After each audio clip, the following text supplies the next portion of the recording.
Poderoso, invencible, admirable, grande, fuerte, Dios, Rey de Reyes, asombroso.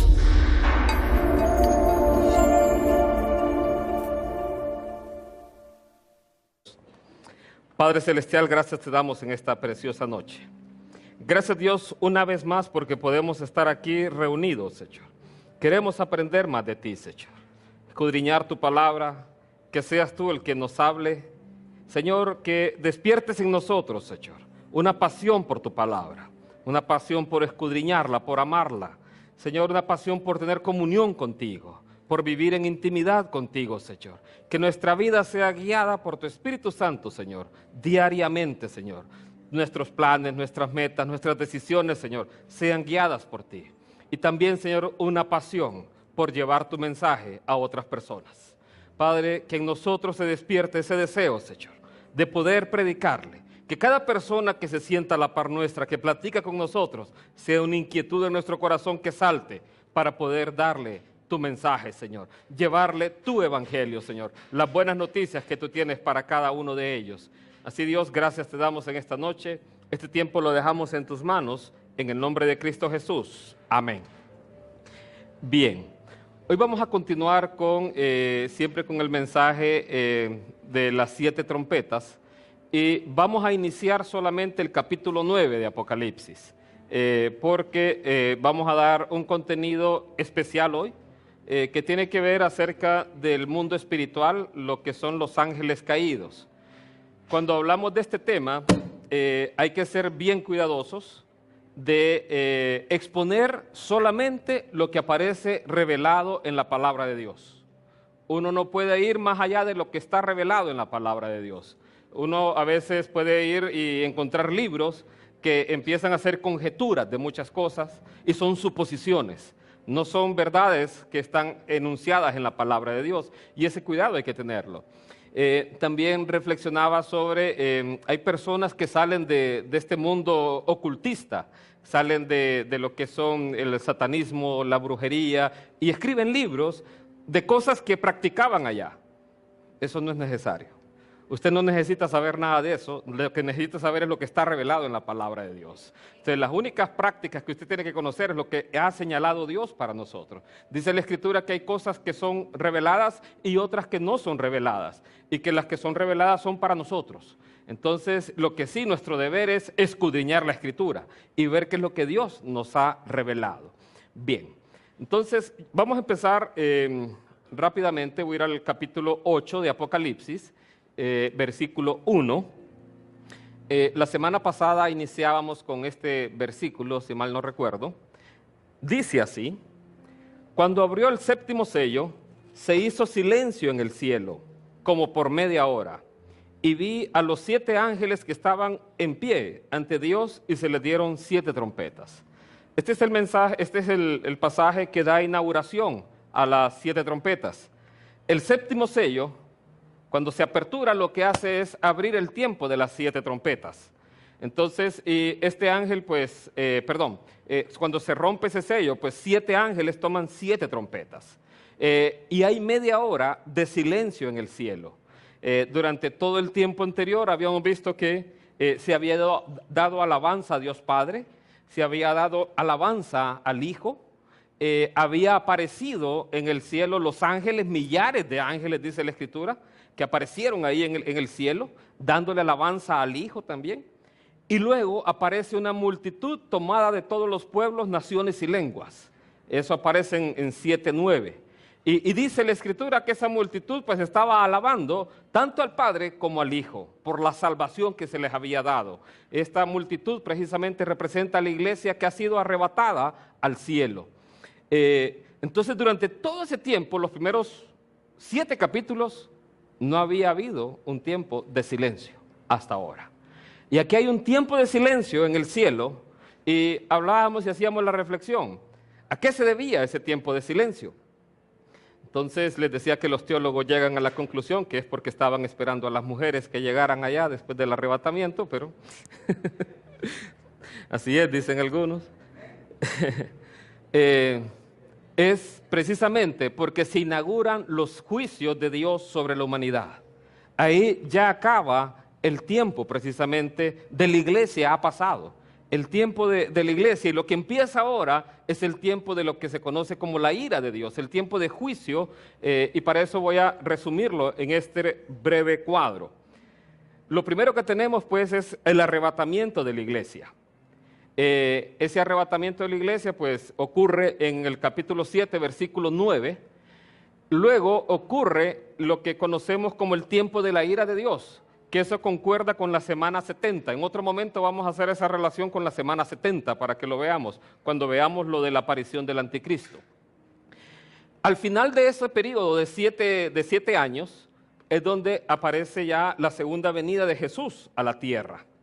En medio de esto, a mitad de la semana, Satanás es arrojado del cielo. Ya no se encuentra lugar más para Satanás en el cielo.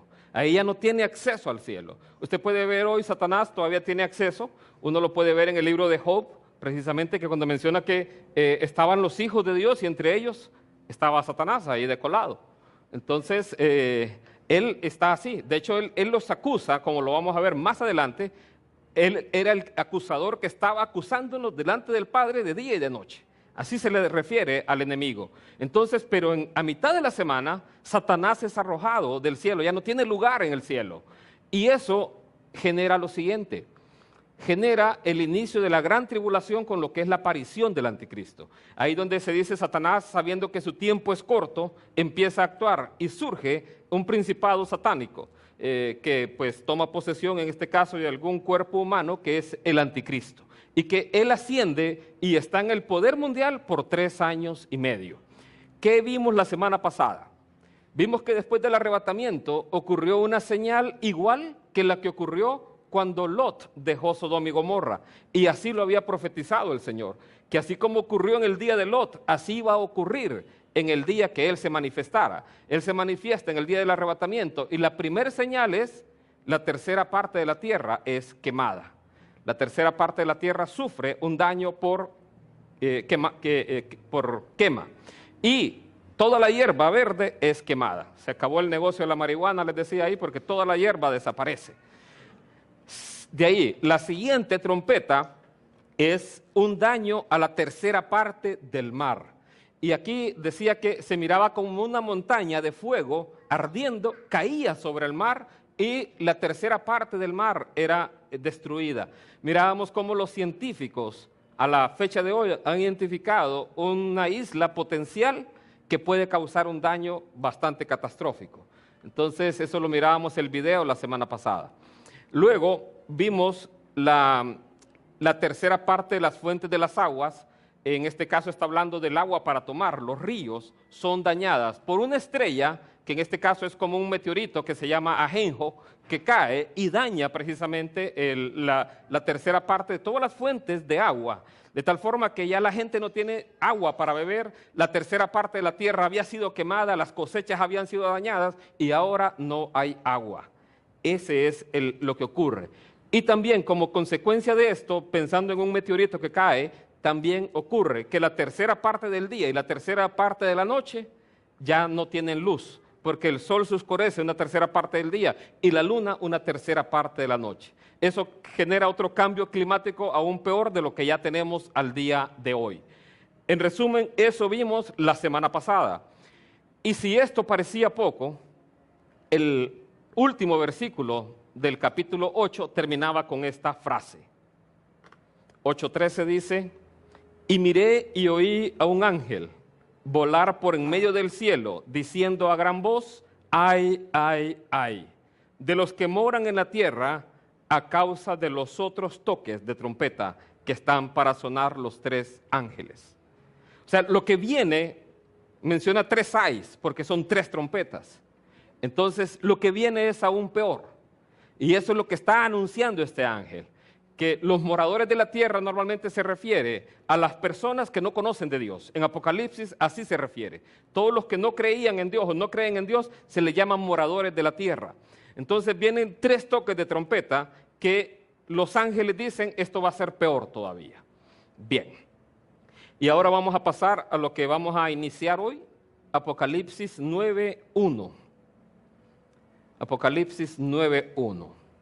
Y aquí dice el versículo: el quinto ángel tocó la trompeta y vi una estrella que cayó del cielo a la tierra y se le dio la llave del pozo del abismo. Hoy solo ese versículo vamos a ver, porque tenemos que explicar un montón alrededor de este versículo. Aquí dice el pasaje que una estrella cae del cielo y se le dio la llave del pozo del abismo. Aquí en la Biblia usted va a encontrar que la Biblia hace referencia a estrellas. A los hijos de Jacob se le llamó estrellas. Cuando José vio que la luna y las estrellas se postraban ante él, a él se le llama estrellas. A los hijos de Israel, en el libro de Daniel, se le conoce como estrellas.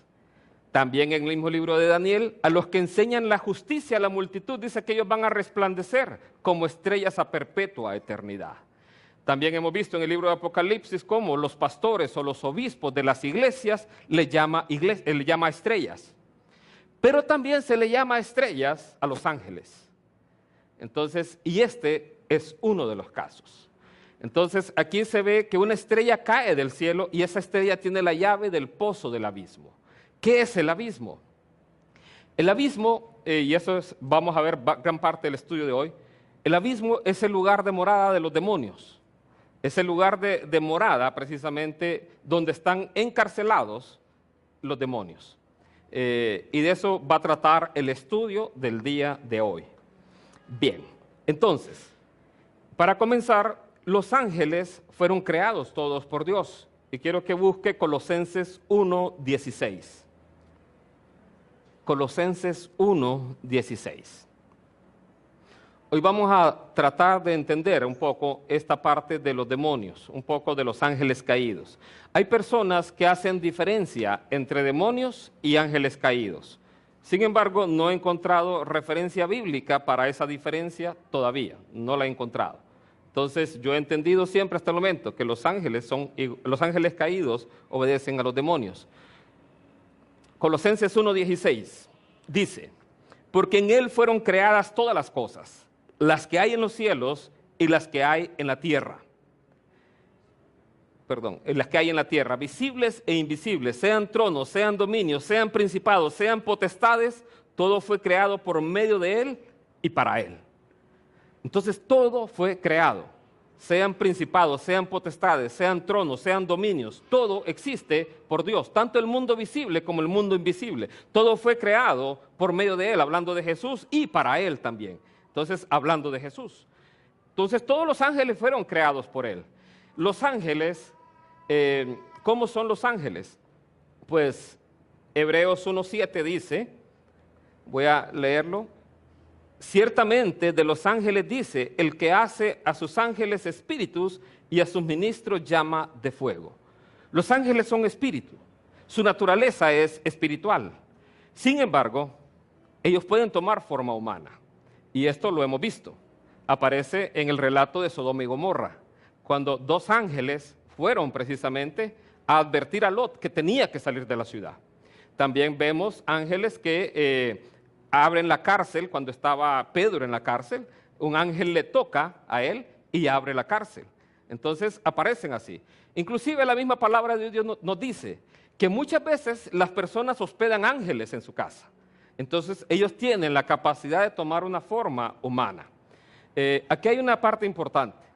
En el libro déjenme acordarme, de 1 Corintios 15, usted lo puede leer en su casa, usted va a darse cuenta que existen distintos tipos de cuerpos. Dice la Escritura que hay cuerpos espirituales y hay cuerpos carnales.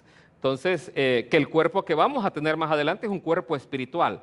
Entonces, normalmente nosotros cuando pensamos espíritu no es nada, ¿verdad? O sea, no lo puedo tocar ni nada. Pero los ángeles pueden materializarse en personas, en seres humanos. Ellos pueden tomar forma humana. Entonces, aquí dice que su naturaleza es espiritual. La naturaleza que nosotros vamos a tener hacia adelante, hacia el futuro, es espiritual también. Nosotros vamos a tener, dice, se siembra cuerpo animal, se recogerá un cuerpo espiritual.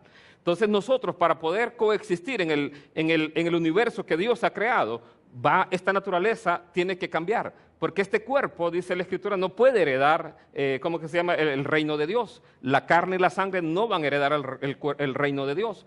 Este cuerpo tiene que ser transformado, porque es un cuerpo que se degrada. Día a día se va degradando, día a día se va poniendo más gordito, más viejito, más canosito, más peloncito.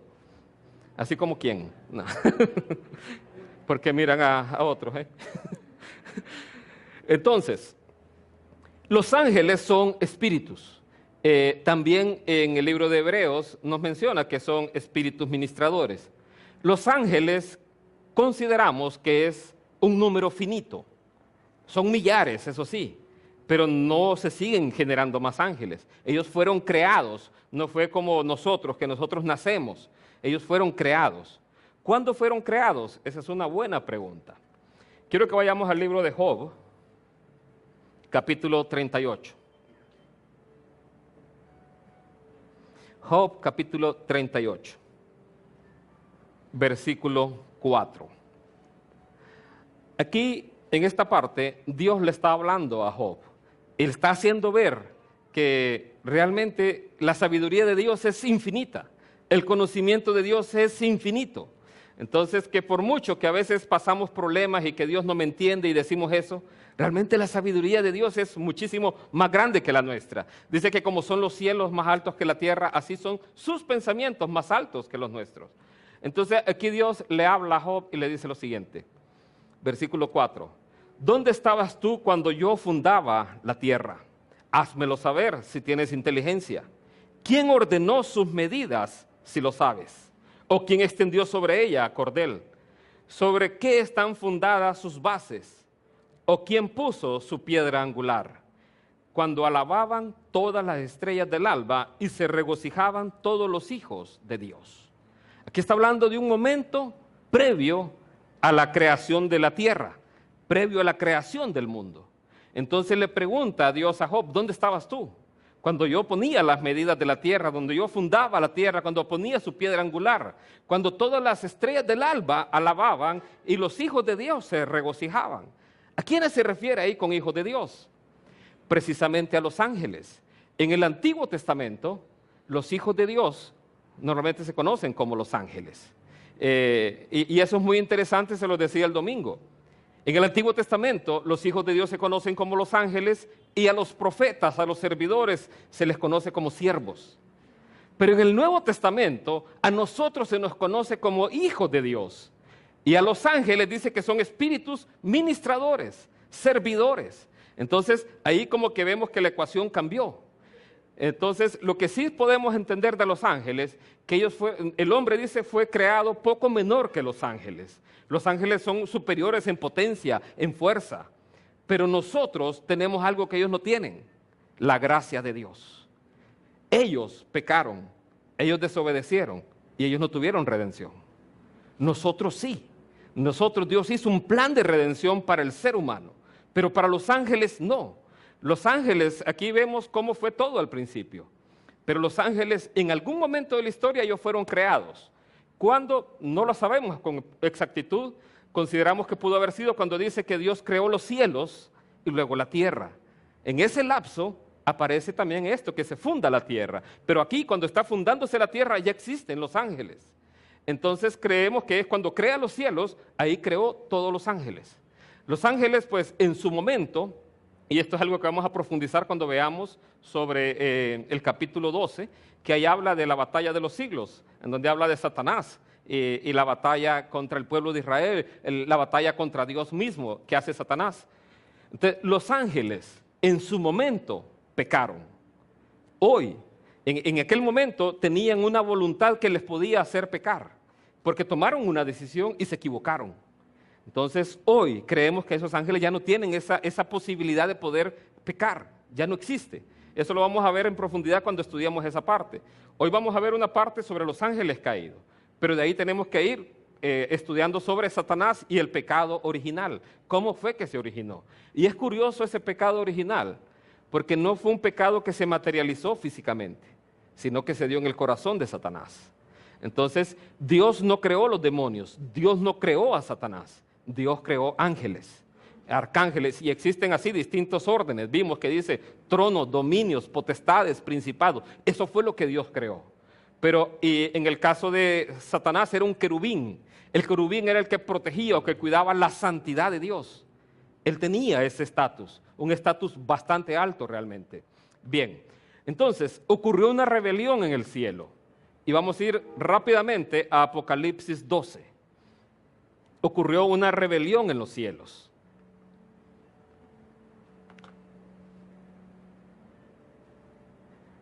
Versículo 3. Dice así: también apareció otra señal en el cielo. He aquí un gran dragón escarlata, que tenía 7 cabezas y 10 cuernos, y en sus cabezas 7 diademas. Y su cola arrastraba la tercera parte de las estrellas del cielo, y las arrojó sobre la tierra. Y el dragón se paró frente a la mujer que estaba para dar a luz, a fin de devorar a su hijo tan pronto como naciese. Este está hablando, cuando habla del gran dragón, está hablando de Satanás. Y usted lo puede leer ahí y habla de Satanás. Satanás, aquí vemos que dice que arrojó la tercera parte de las estrellas, se las llevó consigo. Estamos hablando de que es una rebelión de la tercera parte de los ángeles, la que se dio. Leíamos en Apocalipsis 5, que apareció millares de ángeles. Entonces imagínense cuántos se rebelaron, una tercera parte se rebelaron. Y también menciona, y aquí vemos cómo ha sido el plan de Satanás siempre, querer destruir al Hijo de Dios. Porque en el Hijo de Dios venía la redención para nosotros. Esa promesa Dios la dio desde Génesis 3:15, de que Dios iba a redimirnos a la humanidad. Entonces desde Génesis 3:15 ese plan se conoce. ¿Y qué intentaba hacer Satanás? Destruir al Hijo de Dios tan pronto naciese. Cuando habla de la mujer no está hablando de la Virgen María, y esto lo vamos a explicar cuando veamos este capítulo en particular. Está hablando de Israel. Por eso Satanás siempre ha hecho la guerra con Israel. Por eso usó al rey de Babilonia, por eso usó al imperio romano, por eso al imperio griego, a los medo-persas también. Entonces siempre ha querido hacer la guerra contra Israel. ¿Por qué? Porque de Israel iba a nacer el Mesías.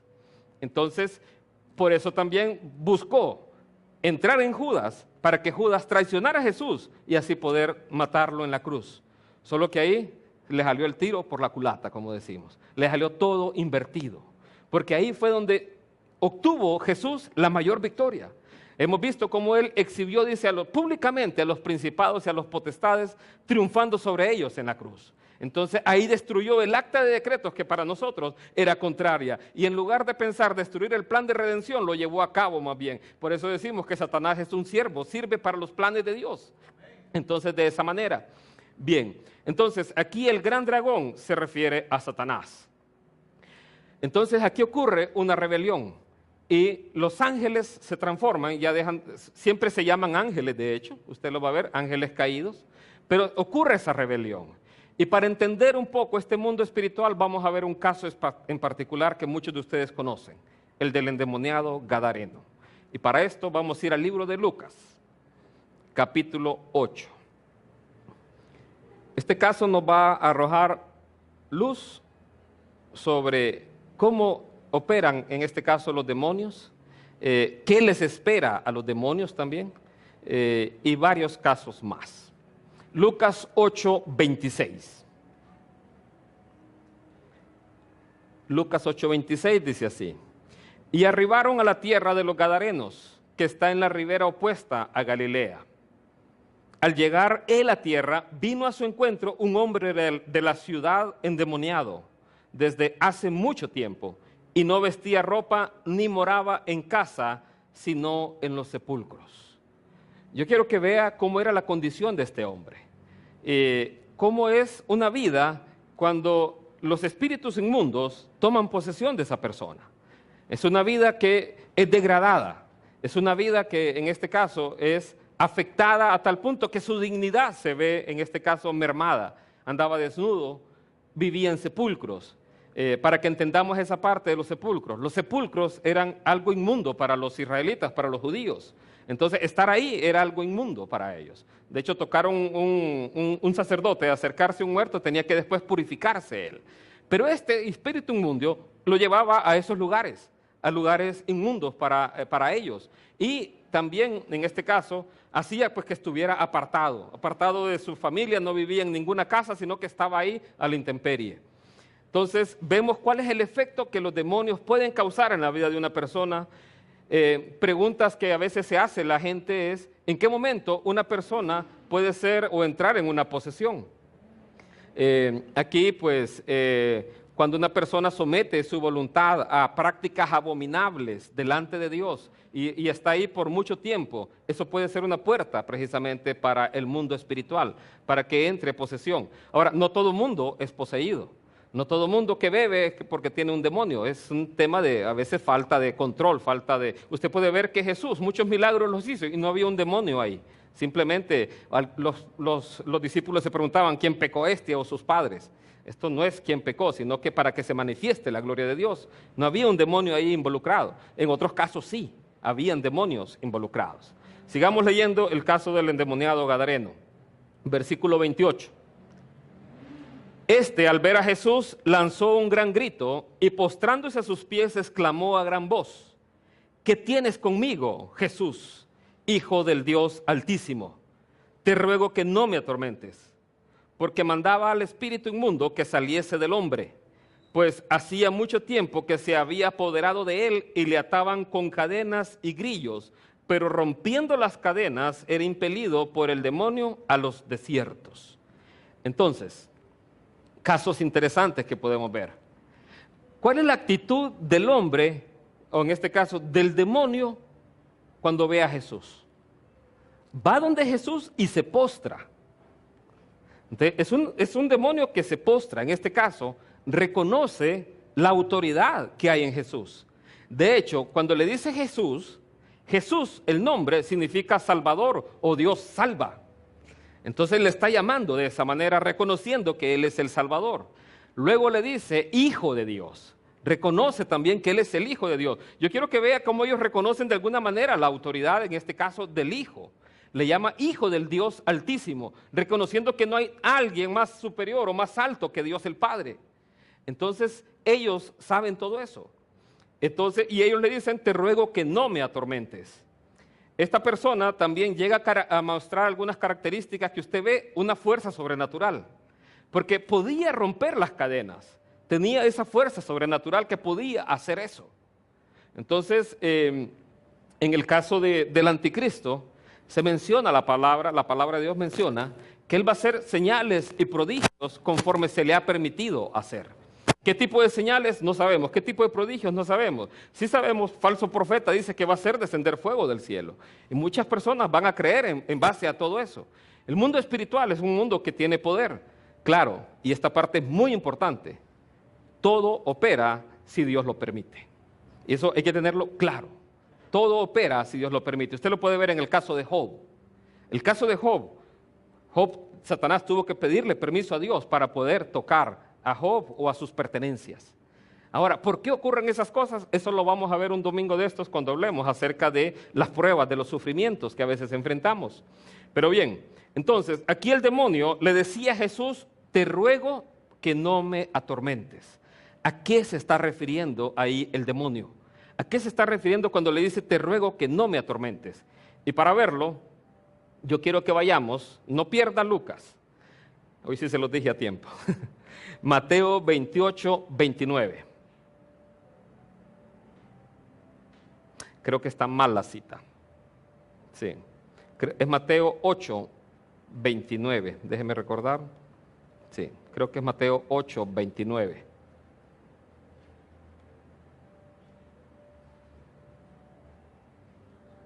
¿Es correcto? 8:29. Correcto. Bien. Dice así.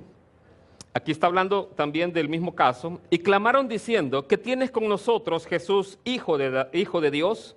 Has venido acá para atormentarnos antes de tiempo.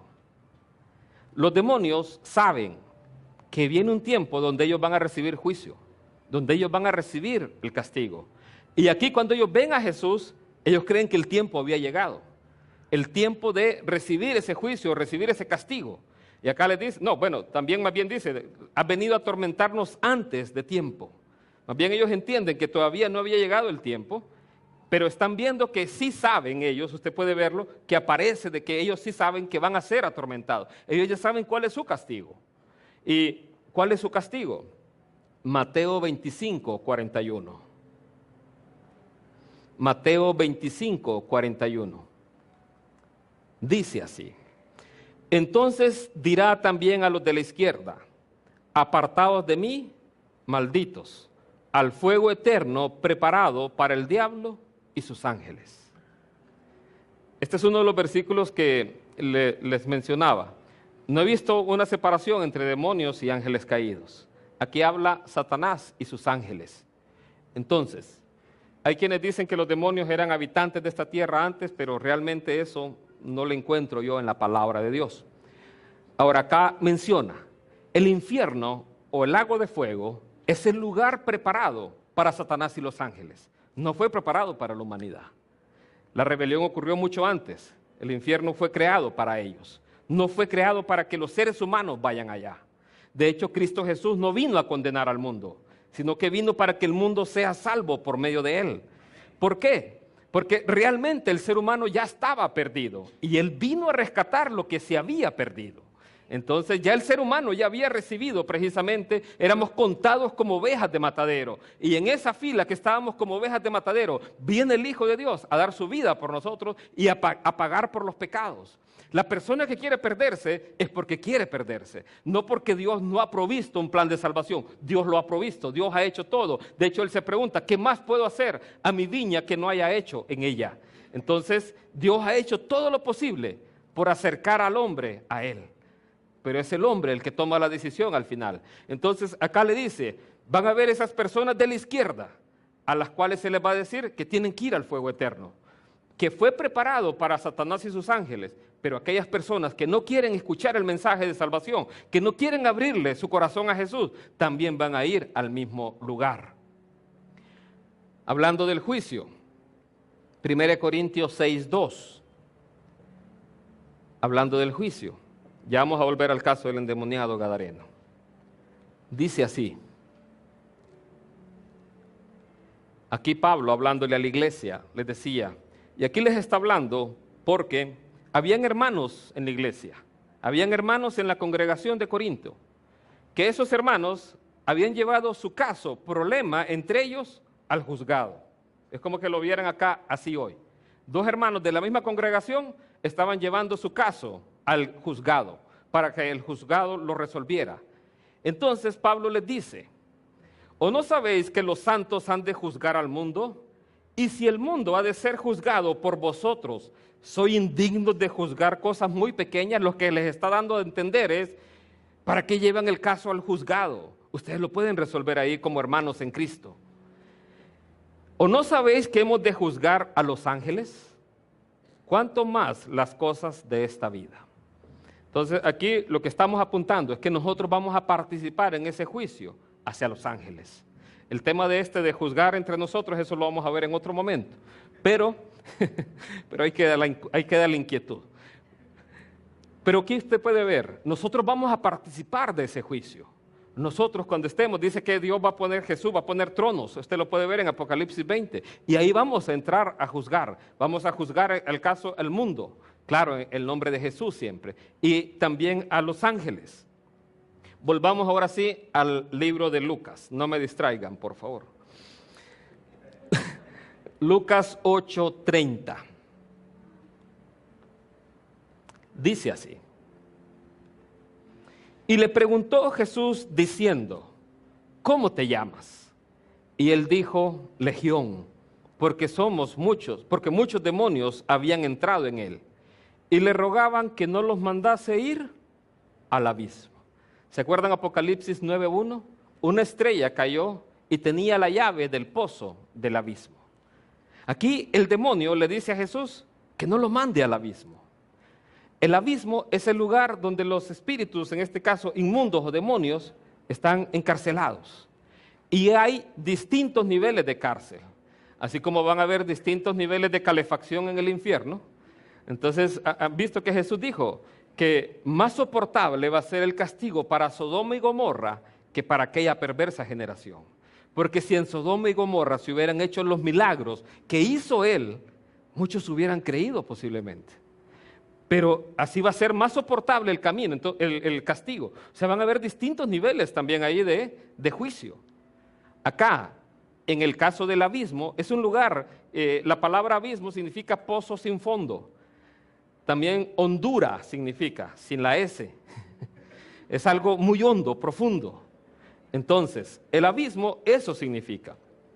Y el demonio le decía a Jesús, le rogaba que no lo mandase al abismo. Aquí otra parte muy importante. ¿Cuántas veces aparece en la Biblia que en este caso Jesús habla con un demonio? Es el único caso. Es el único caso. O sea, eso de platicar con el demonio, eso no. O sea, ¿por qué? Porque el Satanás es mentiroso. Claro, aquí Jesús está hablando y él habla con autoridad. Y él conoce las intenciones y los pensamientos. Pero eso de ponerse a conversar con él, no. O sea, salir a tomar una taza de café, no. Eso no es así. Bien, entonces, ellos le rogaban que no le enviase al abismo. Sigamos leyendo, verso 32. Había allí un hato de muchos cerdos que pacían en el monte y le rogaban que los dejase entrar en ellos, y les dio permiso. Y los demonios salidos del hombre entraron en los cerdos, y el hato se precipitó por un despeñadero al lago y se ahogó. Aquí datos interesantes. Los cerdos son considerados animales inmundos. Hacia esos es que Jesús les dio autorización para que entraran ahí. ¿Por qué razón? Son cosas que la soberanía de Dios tiene. ¿Por qué no los mandó al abismo? La soberanía de Dios lo sabe. Entonces, lo cierto es que aquí entraron en los cerdos. Cuando Él le dijo, somos legión, una legión de soldados en aquel tiempo formaba por 6,000 cerdos. 6,000 cerdos, 6,000 soldados romanos. Y en el caso de los cerdos se cuenta que eran como 2,000. Es interesante también que hayan judíos criando cerdos. Esa es otra cuestión interesante ahí, porque eran animales inmundos. Satanás está... Te reprendo, Satanás. Entonces, cuando el único que puede reprender es Dios. Entonces dice que muchos andan ahí reprendiendo, dice, y están hablando de potestades superiores. Entonces, aquí los ángeles están creados desde antes de la fundación del mundo. Son seres inmortales. Pero en este caso se convirtieron ellos en demonios. Y hablando de los demonios, hubo una causa particular que ocurrió. Y la vamos a ver porque en algunas traducciones se menciona que los ángeles están en el infierno, algunos de ellos. Y es una traducción errónea. Y por eso vamos a ver el libro de Primera de Pedro, de un caso particular de estos ángeles caídos. Primera de Pedro 3:18. Satanás opera precisamente por medio de estos ángeles caídos. Como él no puede estar en todo lugar, él está ahí. ¿Cómo atacan? Pues con pensamientos, la forma de pensar. Usted puede ver cómo en el caso de Pedro fue influenciado por pensamientos que venían del mismo Satanás. Y Jesús le dijo, apártate de mí, Satanás, porque me eres tropiezo. Primera de Pedro 3:18 dice así.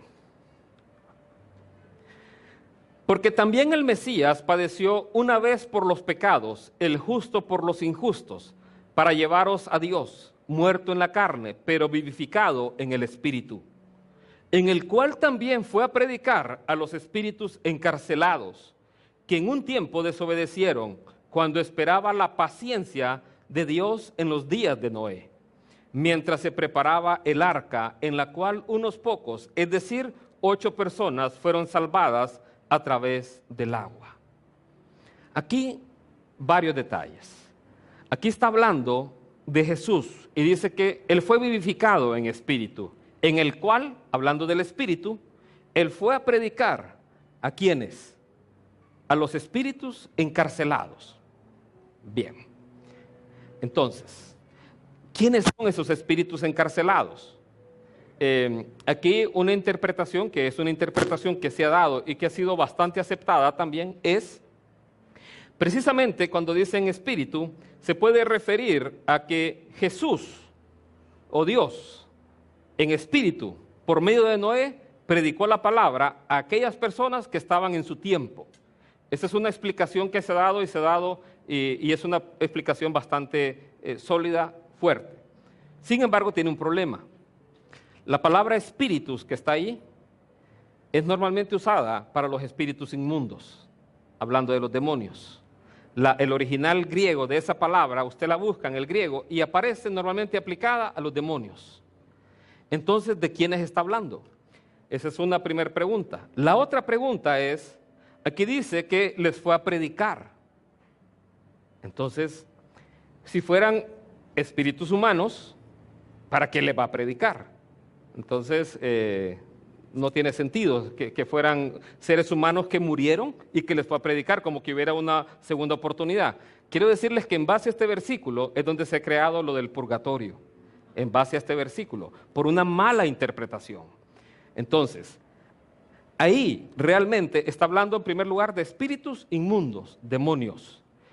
Ahora, cuando dice predicar, hay dos palabras que normalmente usamos predicar en el Nuevo Testamento. Una que habla de evangelium, predicar el evangelio, explicar la buena nueva, no es la usada aquí. Aquí es usada otra que también puede traducirse como proclamar. Entonces, ¿cómo entendemos el pasaje? Y ese es un entendimiento que tenemos ahorita. Que el pasaje lo que está diciendo, que Cristo Jesús en la cruz del Calvario, cuando Él vence a los principados y a las potestades, Él proclamó su victoria sobre todos ellos. Entonces, queda una pregunta por resolver. ¿Cuáles son esos espíritus encarcelados? Está hablando del tiempo de Noé. Y esto nos lleva a otra pregunta, a otro punto. Entonces, Jesús acá no está predicándole a los espíritus inmundos, sino que está proclamando su victoria. De hecho, la Biblia misma la enseña, que Él venció a todo principado y potestad y los exhibió públicamente en la cruz del Calvario. Esto lo vemos en Primera de Pedro. Esta interpretación tiene un fuerte enlace con el siguiente, Segunda de Pedro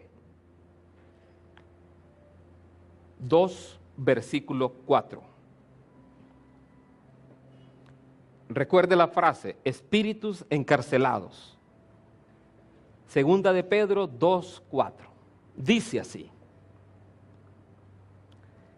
porque si Dios no perdonó a los ángeles que pecaron, sino que arrojándolos al Tártaro, los entregó a cadenas de oscuridad, reservados hasta el juicio. ¿Cómo aparece en la Reina Valera? Aparece, creo que dice infierno, si mal no, infierno. Y ahí es un error de la traducción. Es Tártaro.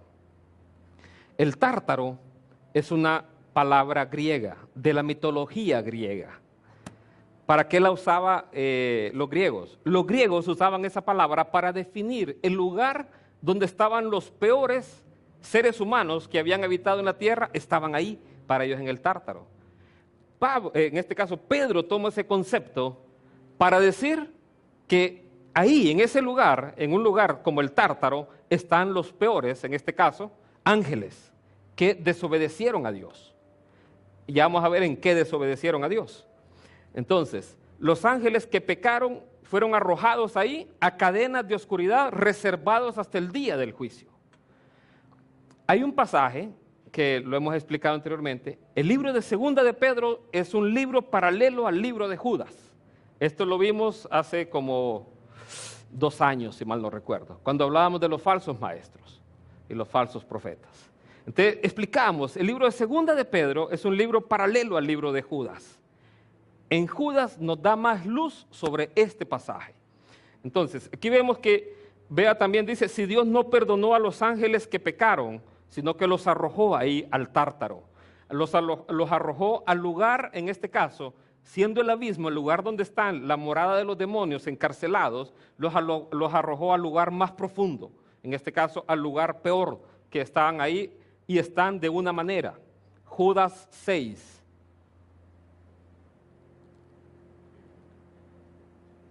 Judas 1:6.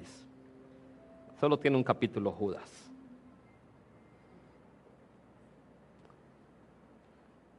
Y este nos va a dar más respuestas, pero a la vez más preguntas todavía. Judas 1:6. Dice así: y a los ángeles que no guardaron su estado original, sino que abandonaron su propia morada, los ha mantenido bajo oscuridad en prisiones eternas, hasta el juicio del gran día. Entonces, antes de seguir ahí, entonces, aquí está aclarando un poco más. Está diciendo que ángeles no guardaron su dignidad, creo que en algunas versiones así lo dice, su estado original, sino que abandonaron su propia morada.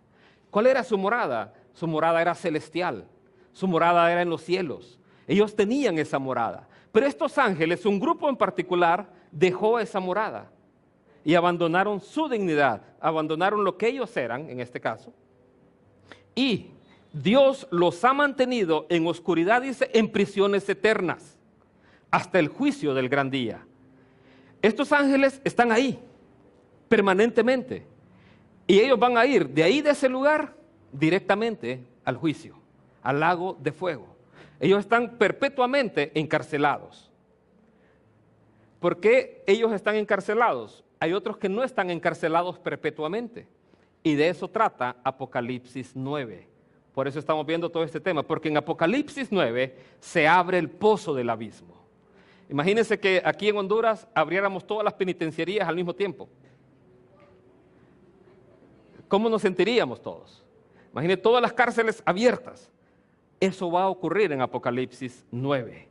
Pero estos no van a ser liberados, de acuerdo a la palabra, porque estos hicieron un pecado muy grave, que Dios los dejó en prisiones eternas. Sigamos leyendo.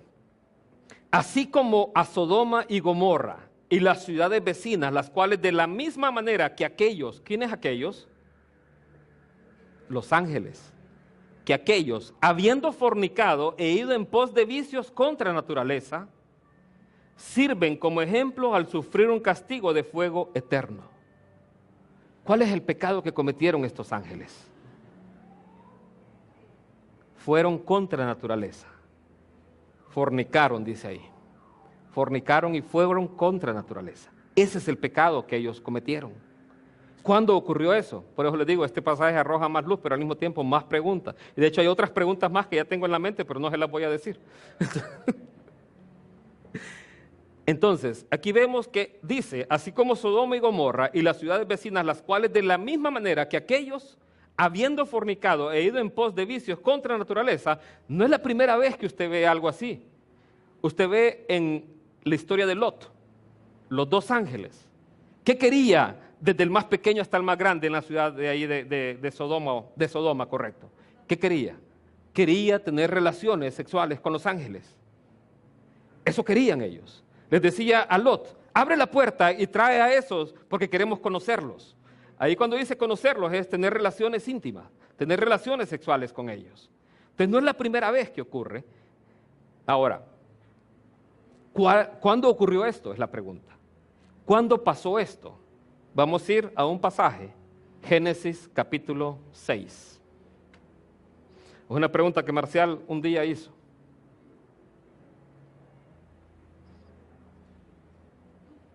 Génesis capítulo 6. Dice así. ¿Se acuerda que leíamos que estos espíritus habían sido encarcelados en el tiempo de Noé? Eso lo vimos en 1 de Pedro 3:19. Precisamente en el tiempo de Noé. Génesis 6 es el tiempo de Noé. Dice así. Aconteció que cuando la humanidad comenzó a multiplicarse sobre la faz de la tierra y les nacieron hijas, los hijos de Dios, como les decía en el libro de Job, a los ángeles se les llama hijos de Dios. Los hijos de Dios vieron que las hijas del hombre eran hermosas. Es curioso, la vez pasada me reía cuando miraba este pasaje, porque en el original no dice que eran hermosas, dice que estaban buenas. Así dice. los hijos de Dios vieron que las hijas del hombre eran hermosas y tomaron para sí mujeres de entre todas las que habían escogido. Sigamos leyendo. Entonces dijo Jehová: mi espíritu no permanecerá para siempre con el hombre, pues ciertamente él es carne, y sus días serán 120 años. En aquellos días y también después, los nefileos estaban en la tierra, porque cada vez que los hijos de Dios se llegaban a las hijas de los humanos, les engendraban hijos. Estos eran los poderosos que desde la antigüedad fueron varones de renombre. Esa palabra nefileo no aparece normalmente en la Reina Valera, ¿verdad? Entonces, ya vamos a ver quiénes eran los nefileos. Entonces aquí dice que los nefileos estaban en la tierra. ¿Y de qué era producto los nefileos? Eran producto de la unión de estos hijos de Dios, que en este caso estamos diciendo son ángeles, con las mujeres en este caso. ¿Por qué no pueden ser los hijos de Set? Porque los hijos de Set igual estaban bajo pecado, o sea, igual nosotros. Es como que se uniera un cristiano con una mundana. No van a ser un gigante de eso. No es algo contra naturaleza tampoco. Bueno, si es prohibido por Dios, dice no os unáis en yugo desigual, es pecado unirse de esa manera. Un cristiano con un incrédulo es pecado, así lo dice la palabra de Dios. Entonces, esa unión así de esa manera es pecaminosa, pero no va a generar hijos gigantes, no va a generar nefileos. Entonces, aquí, la forma en que se generan esta naturaleza nueva y la raza de los gigantes, usted la puede ver, aparece en la Biblia, aparece declarada en la Biblia. David y Goliat, vea la historia. Goliat tenía 6 dedos. ¿Ah? ¿Cómo? Sí, tenía 6 dedos. Tenía 2 dedos gordos, imagínense. 2 dedos. Para dar masaje ha de ser bueno, ¿verdad? Y como era grandote. Bien, entonces, aquí dice, toda vez que los hijos de Dios se llegaban a las hijas de los humanos, les engendraban hijos. Los estudiosos postulan, como los ángeles no recibieron redención, y la raza humana sí tenía una promesa de redención, ellos querían contaminar la raza humana, para que no fuera posible la redención para los seres humanos. Eso es lo que los teólogos postulan al respecto de esta relación, parte del plan de Satanás. Ahora, ¿quiénes eran los nefileos? Números 13:33, para que quede claro.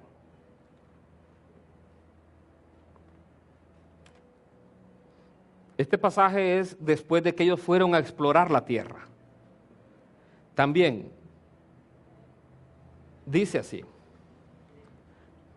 también vimos ahí a los nefileos, descendientes de Anac, raza de gigantes, y nos pareció que éramos como langostas ante sus ojos.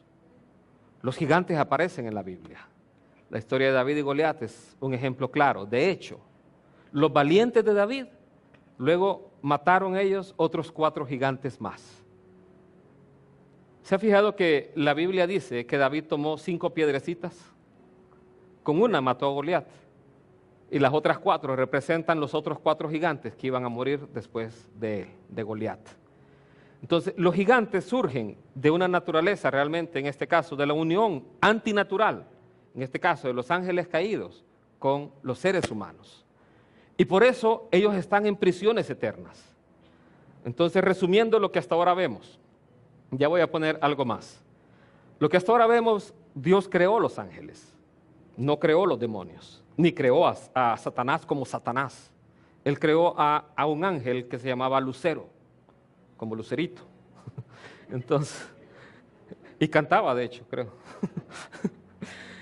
Entonces, Él creó eso. Dios no creó los demonios ni a Satanás.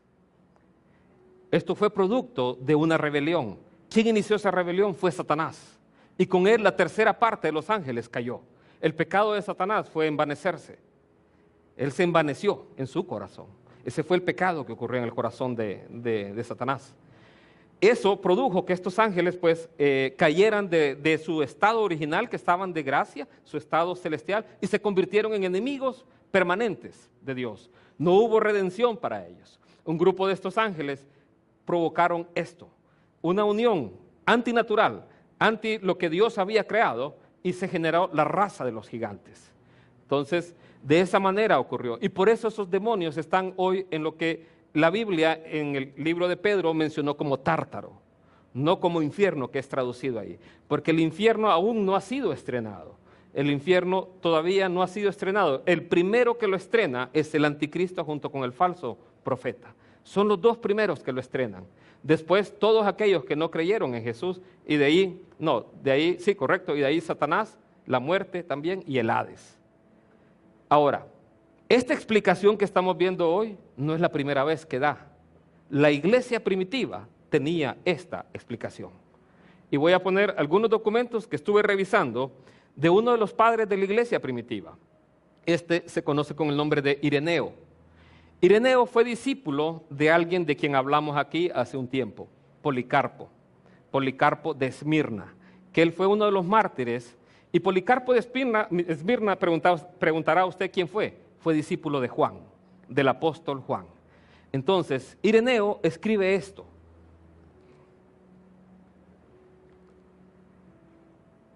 Del año 180.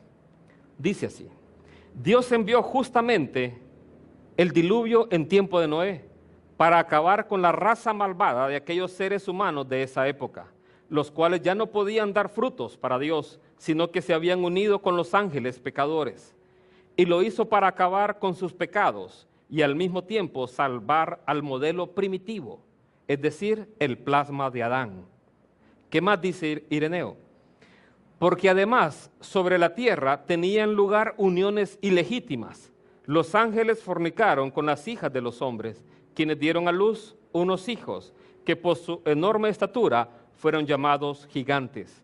Los ángeles entonces dieron a sus esposas como regalo malignas enseñanzas. Eso decía la iglesia primitiva. Y así en otra carta también de la iglesia primitiva, una carta que se llama de Hermas, también lo menciona. Pero usted puede encontrar esto así. O sea, no es una enseñanza nueva. Estaba ahí. Y cuando uno ve los escritos, y yo lo he estudiado bastante a detalle, por eso cuando Marcial dijo este tema hace ¿cuánto? Como un año más o menos. Entonces, hasta que lo estudiamos bien a fondo, es que lo estamos presentando. Una observación, porque alguien les puede decir lo siguiente. En el libro de Judas, un versículo que aparece en el libro de Judas, aparece en un libro apócrifo, un versículo textualmente, y dice, así como el profeta Enoc profetizó acerca de la venida de Jesús, y aparece un versículo textualmente que está en ese libro que se llama el libro de Enoc. Es un libro apócrifo. ¿Qué es lo que creemos? Bueno, que el libro de Judas es un libro inspirado por Dios. Ahora, él toma una parte de la profecía y la relata ahí en el libro de Judas. Ahora, el libro de Enoc no por eso es válido, sino que tal vez Enoc mismo no es el Enoc que estuvo en el Antiguo Testamento. Él tomó también esa parte de ese versículo y también la escribió ahí. Porque estuve leyendo el libro de Enoc y es un libro muy raro. Entonces usted lo puede leer y es un libro sumamente extraño. Hay pastores que mencionan al ángel Rafael, y el ángel Rafael es uno de esos que aparece, que fornicó pues precisamente. Entonces y aparece otro ángel Azael y todos los nombres. Hay que tener cuidado de no ir más allá de lo que la Biblia enseña. La luz que Dios nos muestra en su palabra es suficiente para nosotros. A Jesús le dijeron, ¿a quién iremos, Señor? Solo tú tienes palabras de vida eterna. Tu palabra es verdad. La suma de toda la palabra de Dios es verdad. Entonces, quien no se conforma a las sanas palabras de nuestro Señor Jesucristo está envanecido, realmente. Entonces, así ponerse a leer libros fuera de lo que la palabra de Dios enseña es mucho cuidado. Hay un libro que yo sé que a muchos pudieron haber leído o pudieron haber escuchado, Rebecca Brown, vino a dar libertad a los cautivos. ¿Qué es lo que enseña ahí? Yo no lo he leído y tampoco pienso leerlo. Pero lo que quiero contarle, dice la historia que ella fue una bruja, entiendo yo, o ex satanista, Y que salió y que lo que cuenta es precisamente todas las prácticas que hacían ahí. ¿De qué me sirve eso? ¿De qué me interesa las prácticas que hacían ahí? A mí me interesa conocer y conocer aún más, tener un conocimiento más de Dios y su palabra. Entonces, ¿qué ocurre con Rebecca Brown? Está internada en un manicomio. Entonces, ¿cómo uno puede confiar en un libro de esa naturaleza? Por eso, esos libros de personas que han salido y que tienen aquel currículum tan malo allá en el Satanás, en el mundo pasado, ¿para qué leer eso? Dios vino a deshacer las obras de Satanás. Así que lo que Dios nos ha llamado es a conocerle a Él y a amarle más a Él cada día. Amén. Vamos a orar entonces. Padre Celestial, gracias te damos en esta preciosa noche. Gracias Dios por la oportunidad que nos da, Señor, de poder estudiar tu palabra. Señor, que cada día, Señor, nosotros seamos personas apasionadas por ti, apasionadas por tu verdad, Señor, apasionadas por lo que tú nos has dejado. Esta carta preciosa que es tu palabra, Señor, tu palabra para cada uno de nosotros, tus hijos. Señor, llénanos cada día de sabiduría y de inteligencia al leerla. Padre, gracias te damos por cada uno de los que podemos estar aquí hoy, Señor. Llévanos en bien a nuestros hogares y, Padre, que esa inquietud de predicar tu palabra en todo tiempo sea una inquietud en cada uno de nosotros. Así, Señor, te alabamos, te damos toda la honra y toda la gloria solamente a ti. En el nombre de Cristo Jesús. Amén y amén.